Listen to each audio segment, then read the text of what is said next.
নতুন নতুন কলোনি তৈরি হচ্ছে, ছোটখাটো নয়। কদিন ধরে টিভিতে চলছিল গুলশান কলোনির নাম আপনারা শুনেছেন।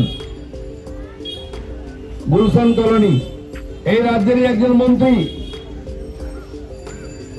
সংখ্যালঘু, সে ওখানে প্রায় 2 লক্ষ লোককে বসিয়েছে। 1,95,000 লোক থাকে ওখানে। ছোট্ট একটা পাড়া ছিল, মাত্র 3,500 লোকের কাছে কার্ড আছে, ভোটার কার্ড, রেশন কার্ড। তারা এই দেশের বৈধ নাগরিক। বাকি 1,90,000 তারা কোথা থেকে এসছে কেউ জানে না। ওখানে আছে বাড়িঘর তৈরি করে। 160 একর জায়গা ছিল,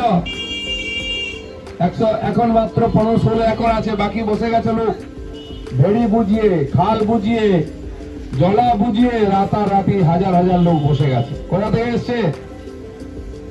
খালি বসে গেছে বলে নয়, ঠিক রোহিঙ্গারা যেন ওখানে করেছিল মায়ানমারেতে মার কাজ খুনোখুনি, এখানেও তাই করছে। ওখানে উগ্রপন্থীরা লুকোচ্ছে, ওখানে বোম মারা হচ্ছে, মাদ্রাসা তৈরি করে ওখানে ট্রেনিং দেওয়া হচ্ছে উগ্রপন্থীদেরকে। আর এখান থেকে সারা দেশে ছড়িয়ে পড়ছে। এখানে ভোটার কার্ড, রেশন কার্ড, আধার কার্ড করে ব্যাঙ্গালোর, হায়দ্রাবাদ, মুম্বাই, চেন্নাই, দিল্লি সব জায়গায় পৌঁছে যাচ্ছে। যত নাশকতা হচ্ছে, বোম ব্লাস্ট হচ্ছে, দেশ বিরোধী গতিবিধি হচ্ছে, সব জায়গায় এই লোকেরা যুক্ত হয়ে আছে। তারা ওপার বাংলা থেকে আসছে, এখানে তাদের ভাইরা আছে, কার্ড করে দিচ্ছে, থাকার ব্যবস্থা করছে, টিকিট করে পাঠিয়ে দিচ্ছে।